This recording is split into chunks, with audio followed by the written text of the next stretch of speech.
சுண்டகரி தைப்பொங்கல் அன்று வாசலில் பொங்கல் வைத்து இலையில் படைத்த காய்கறிகளை கொண்டு அவியல், பூசணிக்காய் பச்சடி, புடலங்காய் பொரியல், சிறுகிழங்கு ஆகியவற்றுடன் இடிசாம்பார் வைத்து மதியம் சாப்பிடுவது வழக்கம்.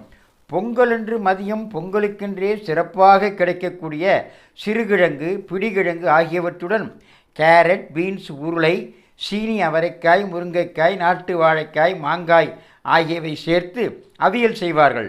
அதுபோல பொங்கல் சோறுக்கு என்றே திருநெல்வேலி பகுதியில் பலவித காய்கறிகளை கொண்டு இடிசாம்பார் என்ற குழம்பு வைப்பார்கள். இதோடு பூசணிக்காய் பச்சடி அல்லது வெண்டைக்காய் பச்சடி, சிறுகிழங்கு பொரியல் தயார் செய்து பொங்கல் விருந்து தடபுடலாக நடக்கும்.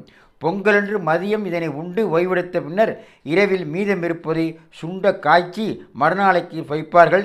இதற்கு பெயர் இடிசாம்பார் அல்லது சுண்டகரி என்ற பெயர். இது மிகவும் அருமையாக